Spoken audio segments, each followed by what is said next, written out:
Good morning. Today my devotion will be titled, Why You're Here. And I think we're all asking that question now. What's going on? Why am I here? And I think there's a beautiful answer in the Word of God found in Psalm 139 and verse 16. David cries out to the Lord, all the days, every one of those days, every one of my days ordained for me were written in your book before one of them came to be. There's a reason why you're here. I think it's just beautiful. There's a purpose to your life, even here and now.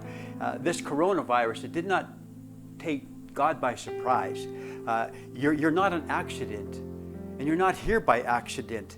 There's a test to see if your mission in life is over, and it goes like this. Here's a test to see if your mission in life is over. If you're alive, it isn't. So your purpose is still to be fulfilled. And Acts chapter 17, I know it's referring, verse 26, I know it's referring to the nations, but it also refers to us. Listen to this. God determined the time set for them and the exact places where they should live. That's the here and the now. Why am I alive? Why am I here? You're not just here to worry about your money. God will take care of you. We're here to provide leadership to a broken world. We're here to shine. We're here to, when people come and ask us about the hope that within us, we're supposed to be able to give them an answer, what that's all about. Maybe it's just a smile. Some people, all they need to know is that they're not alone. God can do perfect things through imperfect people.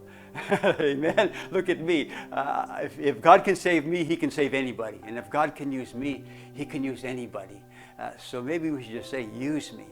So while you're here, I want to say there's a purpose for your life, even in the midst of all this chaos. And if you find your purpose, you're going to find your passion.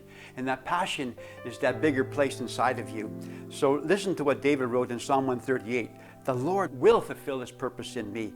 So how did that work out for David? Well, you look into the New Testament in Acts chapter 13. When David had served God's purposes in his generation, he fell asleep.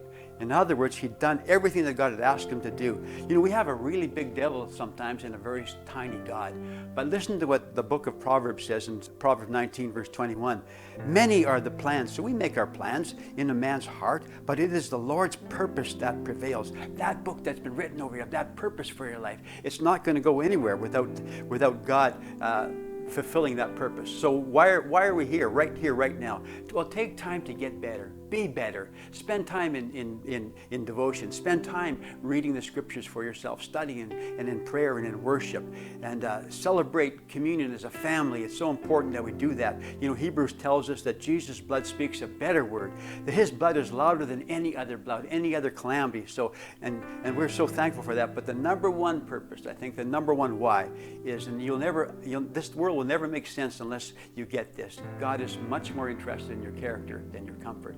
So we have been predestined to be conformed to His image. So the idea is to be more like Jesus. That's what keeps me online. That's what keeps me going during the day.